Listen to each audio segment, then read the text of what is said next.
नगरं व्याप्तं येन चराचरं तदं येन तस्मै श्रीगुरवे नमः। तस्मै श्रीगुरवे नमः। रामं रामानुजं सीतां भरतं भरतानुजं सुग्रीवं वायुसूनुं च प्रणमामि पुनः पुनः। दहनतप्तसुवर्णसमप्रभं भयहरं हृदये विहिताञ्जलिं श्रवणकुण्डलशोभिमुखां नमत वानरराजनिहाद्भुतम्। जय हरिकृपानिधान अधम उदाहरण वाणिजन गावत वेद पुराण को समर्थ रघुवीर सम।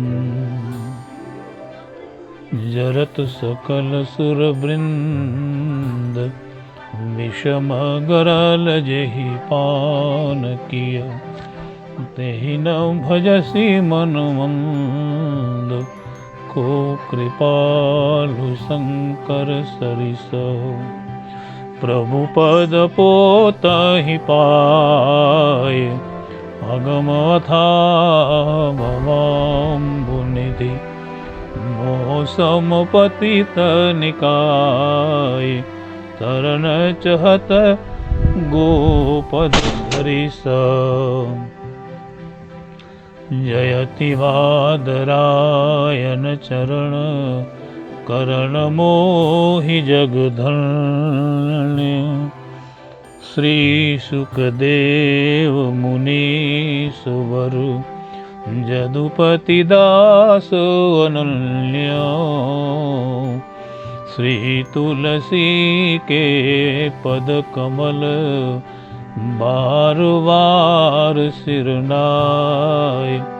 श्री रामचरित मानस विमल गथा कहूँ चित जाय। सियावर रामचंद्र की जय। श्री राम जय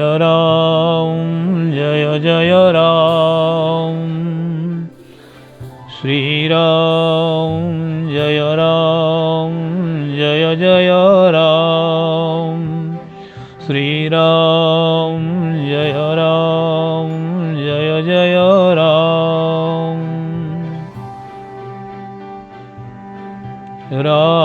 रामचरित मानस यही नामा सुनत श्रवण पाइए विश्रामा। रचि महेश निज मानस राखा पाए सो समौ शिवासन भाखा। रामचरित मानस यही नामा। प्रिय सज्जनों,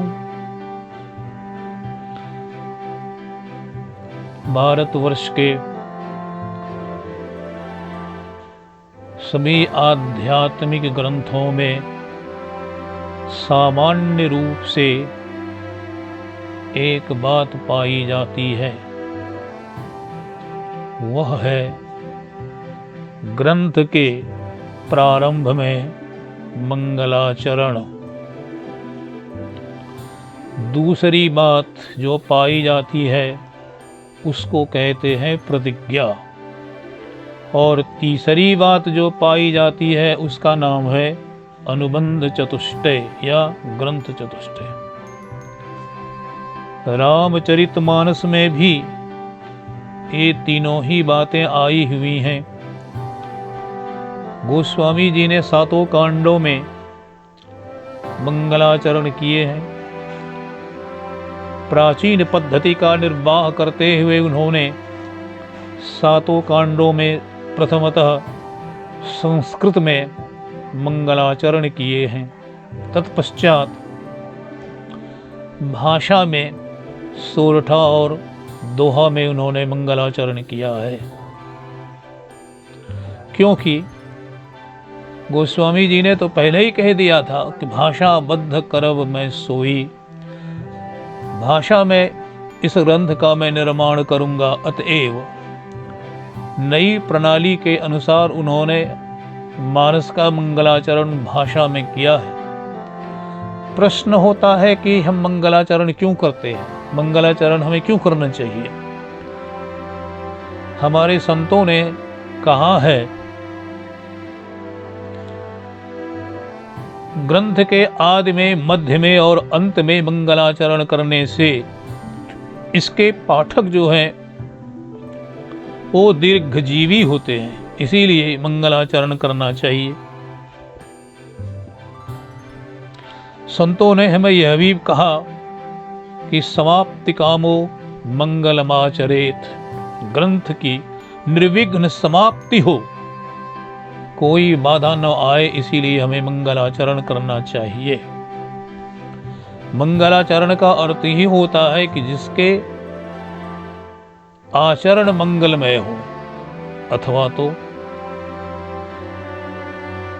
जिनके सुमिरन से हमारा आचरण भी मंगलमय हो जाए, अथवा तो जो मंगल स्वरूप है उसका आचरण मंगलाचरण कहलाता है। प्रतिज्ञा में 3 बातें होती हैं। ग्रंथ का क्या नाम है, इस ग्रंथ को लिखा किसने है, और इस ग्रंथ को लिखने का प्रयोजन क्या है। ये तीनों बातें जहां हो उसे हम प्रतिज्ञा कहते हैं। तो गोस्वामी जी ने सबसे पहले ग्रंथ का परिचय दिया कि रामचरित मानस ये ही नामा, सुनत श्रवण पाइये विश्रामा। रामचरित मानस, हे संसार के सुजन लोगों, जिस ग्रंथ को लिखा जा रहा है इस ग्रंथ का नाम रामचरित मानस है। बोले इसके रचनाकार कौन है, तो उन्होंने कहा कि रामचरित मानस कवि तुलसी, रामचरित मानस के रचनाकार कवि तुलसीदास हैं। अब तीसरी बात रह जाती है कि इस ग्रंथ का प्रयोजन लेखक क्यों कर रहा है, कवि के लिखने का प्रयोजन क्या है जो इन्होंने इस ग्रंथ का निर्माण किया।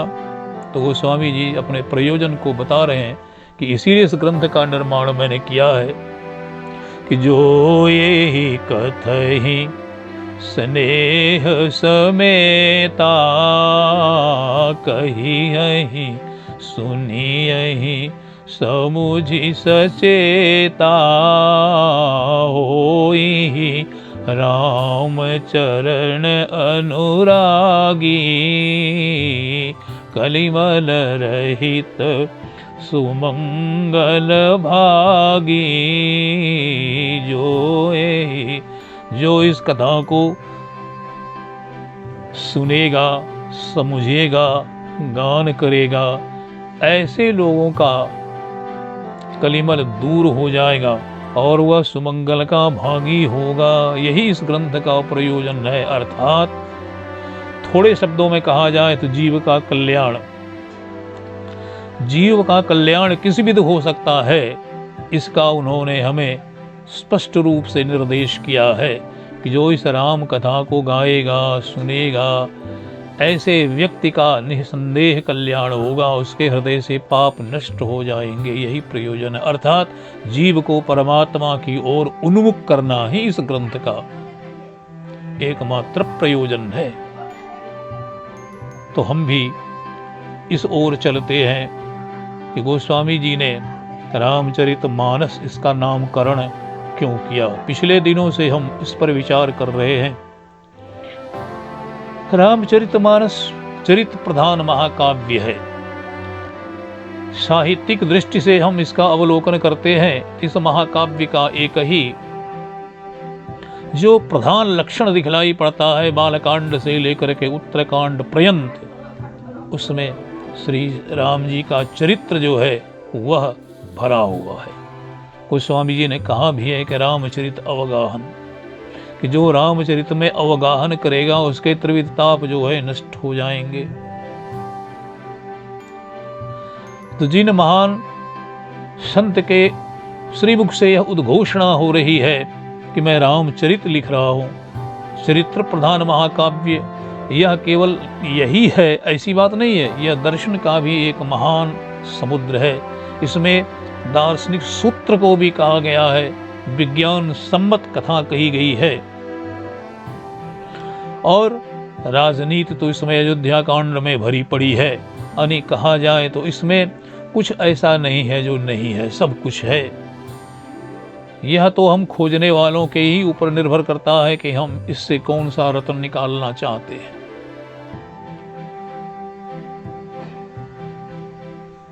भगवान राम के जब चरित्र का गोस्वामी जी वर्णन करने लगते हैं तो उन्होंने बड़ा ही अद्भुत वर्णन किया है मानस के बालकांड में। राम लला इतने छोटे हैं कि पलना में माँ पर पौड़ा करके अपने कार्य में चली जाती हैं। कौशल्या जी कौन सा कार्य कर रही हैं? आज अपने कुलदेवी, उनका नाम श्रीरंग है, अपने कुलदेव श्रीरंग जी की उपासना करने के लिए, पूजा करने के लिए जाती हैं। और कौशल्या जी ने विविध प्रकार के बहुत से नैवेद्यों को बनाया है और बना करके अपने इष्ट देव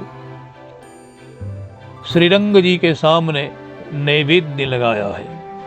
और नैवेद्य लगाने के बाद जब कौशल्या जी के मन में क्या न जाने क्या पता हुआ, वो वहां चली आई जहाँ रामलला सोए थे।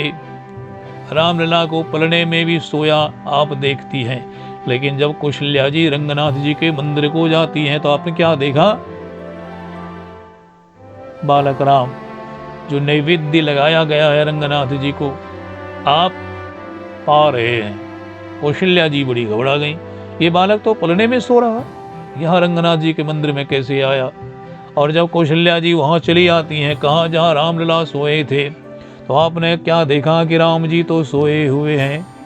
तो यहाँ वहाँ दो बालक देखा, मति भ्रम मोर की आन विशेखा। यहाँ वहाँ, यहाँ से मत और वहाँ से तात्पर्य है यहाँ मानी जहाँ रामलला सोए हैं पालने में और वहाँ मंदिर में। तो अब कौशल्या जी के भ्रम हो गया, करे ये सच है कि झूठ है, अथवा मैं दिवा स्वप्न देख रही हूँ। एक ही बालक दो स्थानों में कैसे हो सकता है? वो प्रसाद भी खा रहा है और वो पालने में भी सो रहा।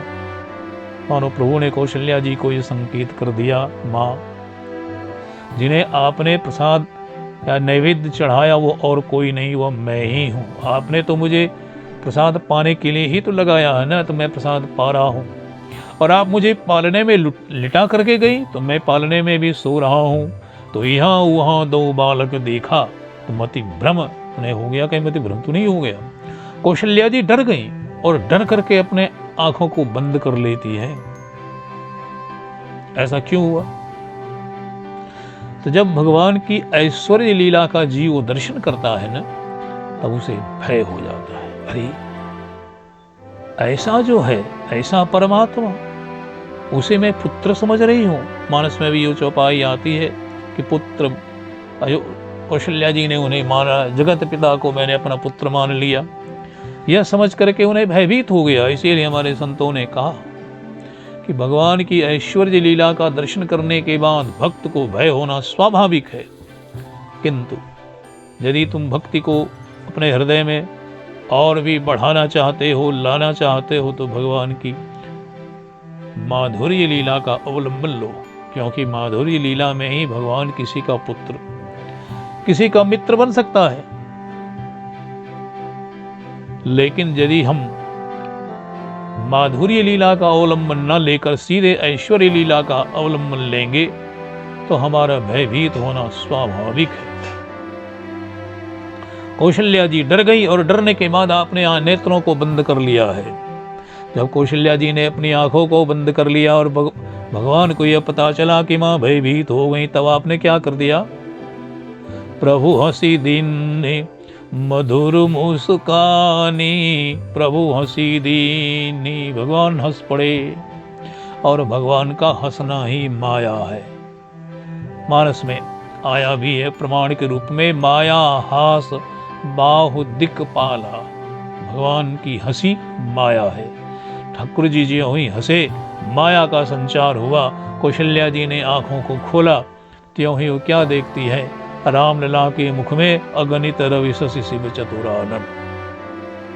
असंख्य सूर्य है, चंद्रमा है, ब्रह्मांड है, सब लटके हुए हैं। असंख्य देव अपने अपने कार्यों को कर रहे हैं, असंख्य देवियां अपने अपनी कार्यों को कर रही हैं। ये देख करके कौशल्या जी भयभीत हो गई। प्रश्न होता है, क्या रामलला को यही मां को देखकर और भयभीत करना था? नहीं। गोस्वामी जी ने कहा नहीं नहीं, ऐसी बात नहीं है। मां के हृदय में भक्ति को और सुदृढ़ करना है। इसीलिए अपना ऐश्वर्य दिखला करके परमात्मा ने यह बता दिया कि सो अज प्रेम भगति वश कौशल्या की गोद। जो अज है, अगुण है, निराकार है, गुणातीत है, वह प्रेमा भक्ति के वशीभूत होकर कौशल्या जी की गोद में खेल रहा है, क्योंकि वह खेलने के लिए ही तो आया है। इसीलिए तो उसका नाम राम है। व्याकरण के आधार पर राम शब्द का अर्थ ही होता है रम क्रीड़ायाम। इस धातु से राम शब्द बनता है, जिसका अर्थ होता है क्रीड़ायाम, खेल। जो खेल खेलने के लिए संसार में आता है वही राम है। तो कौशल्या जी तो अब यह भय से चकित हो गई कि मैंने अपने पुत्र के रूप में उस परमात्मा को स्वीकार कर लिया। भगवान ने हंस करके उन्हें माया प्रदान करके इस बोध को उनके हृदय से हटाया। फिर कौशल्या जी गोद में लेकर के दुग्ध पान कराने लगे। पार्वती जी ने जब महादेव जी से प्रश्न किया है तो आपने बड़ा सुंदर प्रश्न किया कि जो अगुण अलेप ऐसा परमात्मा है वो सगुण साकार कैसे हो सकता है? भगवान शंकर ने कहा है, देवी जो निर्गुण निराकार ब्रह्म है वह भक्त के कार्य करने के लिए, उनकी रक्षा करने के लिए सगुण साकार रूप में अवतरित होता है। इसीलिए जो निर्गुण निराकार है वही सगुण साकार ब्रह्म है। उनमें किसी तरह का भेदभाव रखना यह उचित नहीं है। और पार्वती जी के प्रश्न का उत्तर देते हुए महादेव जी कहने लगे कि बिनु पद चलई सुनई बिनु काना, कर बिनु कर्म करहि विधि नाना, आनन रहित सकल रस भोगी, बिनु बानी बक्ता बड़ जोगी, बिनु पद चलई सुनई बिनु काना। पार्वती, मेरे इष्ट देव भगवान श्री राम बिना पांव के ही चलते हैं।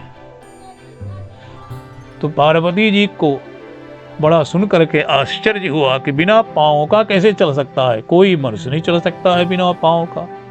महादेव जी कहे, परमात्मा के लिए कुछ भी असंभव नहीं है। वह कर्तुम अकर्तुम अन्यथा कर्तुम समर्थ है। और नहीं तो ये देखो, उन्होंने यह चरित्र भगवान श्री राम का जो कौशल्या जी के सामने घटित हुआ इसको सुनाया है। और कहने लगे, बताओ जो पालने में सो रहे थे तो वो फिर रंगनाथ जी के मंदिर में नैवेद्य पाने कैसे चले गए? तो बिनु पद चलई, वो परमात्मा बिना पद का चलता है। उपनिषद में भी इस आशय के मंत्र हमें मिलते हैं। अपाणि पादो जवनुगृहीता पश्यत्य चक्षु शरणोत्य करणः। वह परमात्मा जिसे पाणी नहीं है, हाथ नहीं है, किंतु बिना हाथ के भी सब कुछ ग्रहण कर लेता है।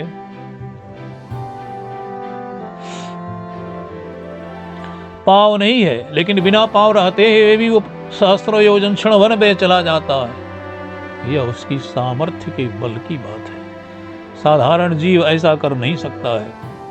कि पाँव नहीं है फिर भी चल रहा है, कान नहीं है फिर भी सुन रहा है, आँख नहीं है फिर भी देख रहा है, ये संभव नहीं है। तो महादेव जी इस चरित्र की व्याख्या करके पार्वती जी के संदेह को दूर कर रहे हैं कि देवी संदेह मत करो, वह परमात्मा उस प्रभु का चरित्र अकथ है, अलौकिक है। भगवान राम जब थोड़ा बड़ा हो जाते हैं तो ऐसी ऐसी अद्भुत लीलाओं को करते हैं, ऐसा ऐसा दिव्य चरित्र को करते हैं कि बड़े से बड़े ज्ञानियों के भी मन में ये देख करके भ्रम हो जाता है कि यह संभव कैसे है। बालक राम अपने मित्र वृंदों के साथ साथ खेल रहे हैं। पिता जनक महाराज दशरथ जी जब भोजन के लिए बैठे हैं तो लाला को बुलाते हैं, लेकिन लाला बच्चों का संग नहीं छोड़ते। बच्चों का संग छोड़ना उन्हें प्रिय नहीं है। क्यों?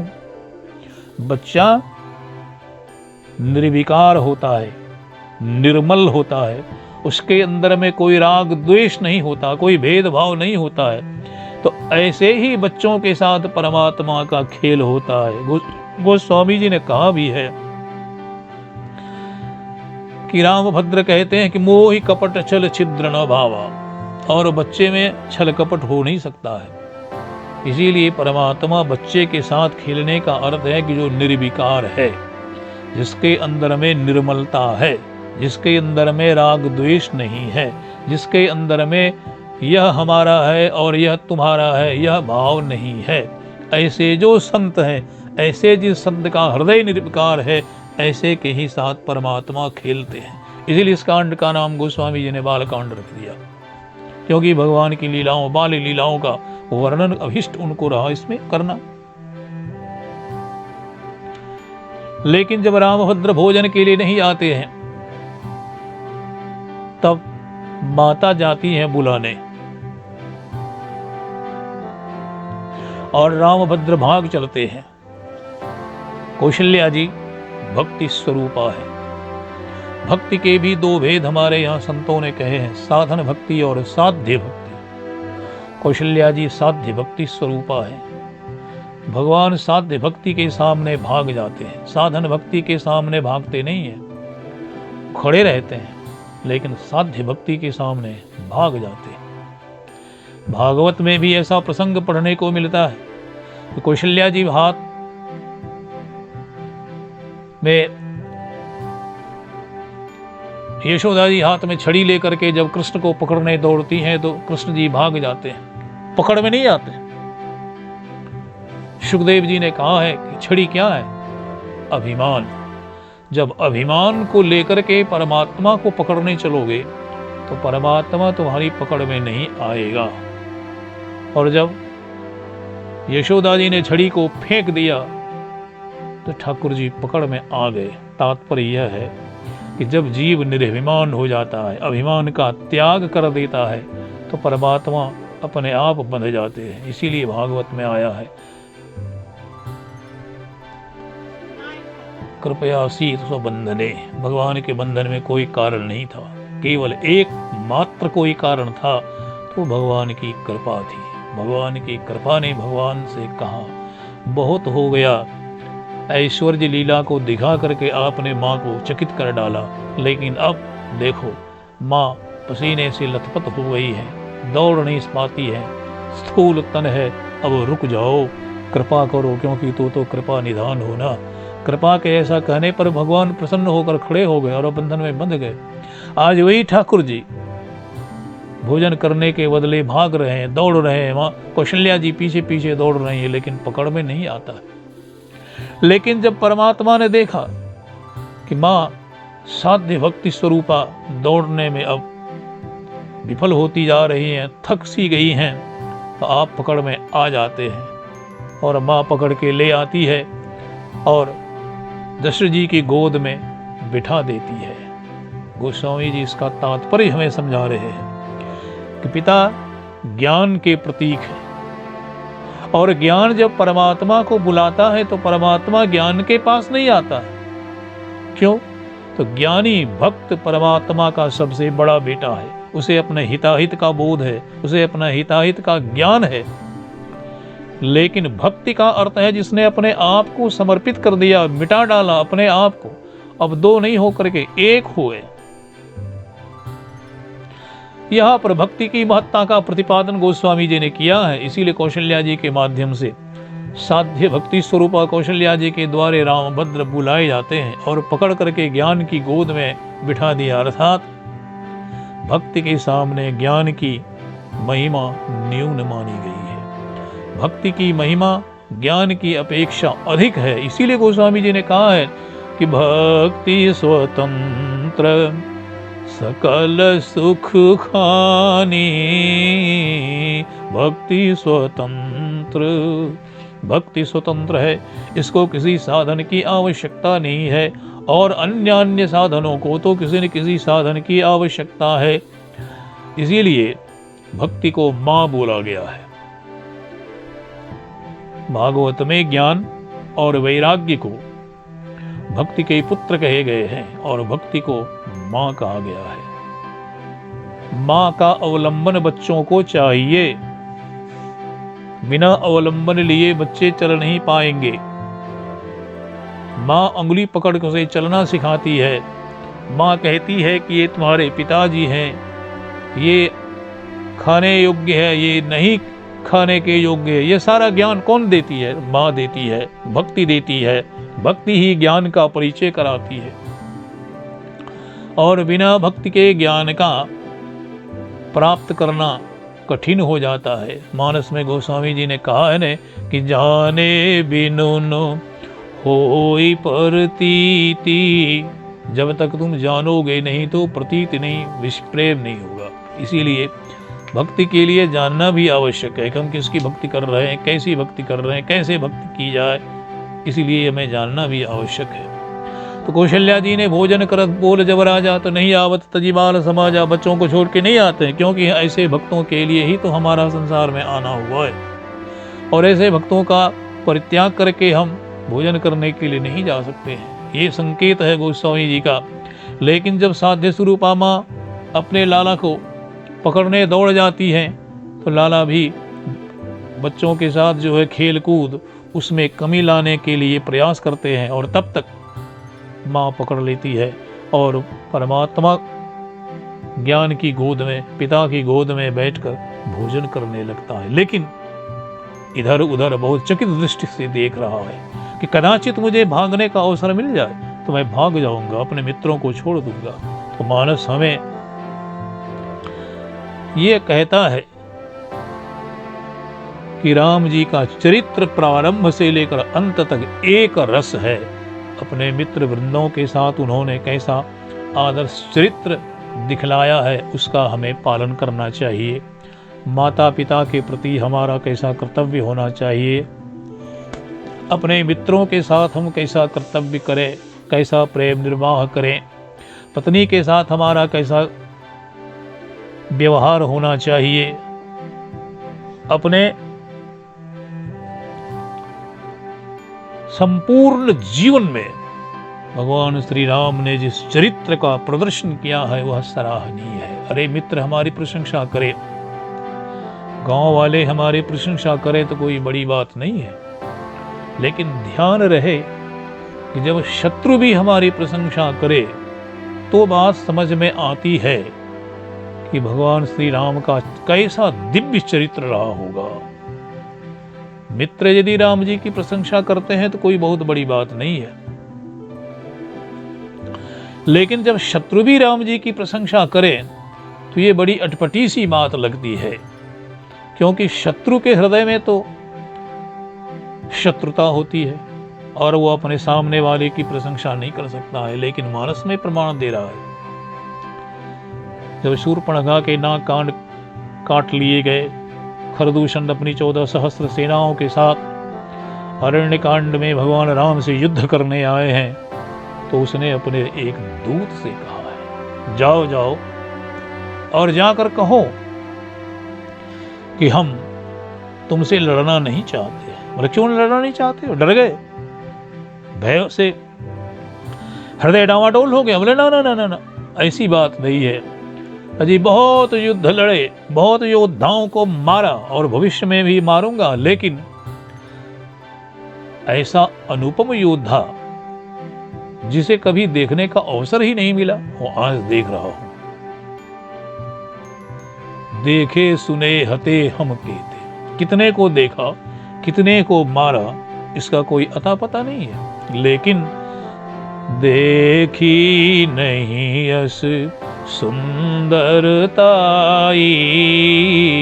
ऐसा सौंदर्य वाला शत्रु कभी देखा नहीं था। इतना बढ़िया शत्रु मारने को जी नहीं चाहता है। इसीलिए हम इसे मारेंगे नहीं। बोले क्या करेंगे, जाके क्या बोलेंगे, बस यही बोल देना कि अपनी नारी को दे दे और तुम लोग प्राणों को लेकर यहां से चले जाओ। तो भाई प्रशंसा शत्रु करे तो बात समझ में आती है कि वह कैसा चरित्रवान रहा होगा, कि जिनके चरित्र को लेकर के शत्रु भी प्रशंसा कर रहे हैं। तो मानस हमें अनेकों शिक्षाओं को प्रदान कर रहा है। पहली शिक्षा तो वो हमें चरित्र की देता है, जिसके बल पर गोस्वामी जी ने इस चरित्र का नाम, महाकाव्य का नाम रामचरितमानस रखा, क्योंकि इस महाकाव्य का मेरुदंड ही चरित्र है। किसी अंग्रेज ने कहा है, health loss is something loss, wealth loss is something loss, but character loss is everything loss. कि तुम्हारा धन यदि खो गया, थोड़ा घाटा हुआ, तुम्हारा स्वास्थ्य भी यदि लुट गया तो थोड़ा घाटा हुआ, लेकिन यदि तुम्हारा चरित्र लुट गया तो तुम्हारा सर्वस्व लुट गया। इसीलिए हमें अपने चरित्र को प्राणपण से बचाना चाहिए, उसकी रक्षा करनी चाहिए। मानस हमें यही शिक्षा देता है कि जो नर रूप में आया और नर रूप में आकर के कैसे कैसे चरित्र किए, और उन दिव्य चरित्रों के बल पर के वो नारायण बन गए। तो मनुष्य भी यदि उन भगवान श्री राम के चरित्रों का अपने जीवन में अवलंबन ले तो निसंदेह वह भी नारायण बन सकता है। मानस का यह एक संदेश इस रूप में निकलकर हमारे सामने आ रहा है। इसीलिए गोस्वामी जी ने चरित्र को प्रधान मान करके अपने महाकाव्य की रचना की है। नारायण बनने के लिए जीव को 4 कार्य अपने जीवन में करने चाहिए, तो नर से वो नारायण बन सकता है। संयम, सेवा, सत्संग, स्वार्थ का त्याग, राम जी के जीवन में सब देखा जा सकता है। तो नर से नारायण बनने का सूत्र भी हमें रामचरितमानस दे रहा है कि यदि हम इन सूत्रों का अवलंबन लें तो हमारे जीवन में नारायणत्व तो प्रकट हो सकता है। इसीलिए गोस्वामी जी ने कहा कि रामचरितमानस यही नामा, इसका नाम रामचरितमानस है। और जो इसे सुनेगा उसे विश्राम की प्राप्ति होगी, सुनने वाले को भी विश्राम मिलेगा, इस कथा के लिखने वाले को भी विश्राम मिलेगा और कहने वाले को भी विश्राम मिलेगा। तीनों का लाभ होगा। भागवत में एक बड़ा बढ़िया प्रसंग आया है। दशम स्कंद में कहा गया है कि जो भगवान की कथा को पूछता है, पृच्छक जो है, उसका भी भला होता है, सुनने वालों का भी भला होता है और कहने वालों का भी भला होता है। इसीलिए यही प्रसंग मानस में आया हुआ है कि जो इस कथा को सुनेगा उसे भी विश्राम मिलेगा, जो इस कथा को कहेगा उसको भी विश्राम मिलेगा, और जो इस कथा को लिखेगा उसे भी विश्राम मिलेगा। गोस्वामी जी ने कहा है कि पायो परम विश्राम, राम समान प्रभु नाही कहूं। गोस्वामी जी को विश्राम मिला। कैसे मिला? उन्होंने कथा सुनी नहीं, लेकिन कथा को उन्होंने लिखा है, रामचरितमानस को लिखा है। इसीलिए रामचरितमानस को लिखते लिखते गोस्वामी जी को विश्राम मिला। अर्थात ये विश्राम क्या है? जीव का आवागमन जो है, यही आना जाना है। इससे जो छूट जाए, इससे जिसको छुटकारा मिल जाए, यही विश्राम। सुनने वाले ने भी कहा, हरिचरित्र मानस तुम गावा, सुने में नाथ परम सुख पावा। बड़ा सुख मिला पार्वती जी को। गरुड़ जी को भी भगवान की कथा सुनने से विश्राम मिला। तो ये सुनने वाले, कहने वाले, लिखने वाले सबों को राम कथा क्या करती है? विश्राम देती है।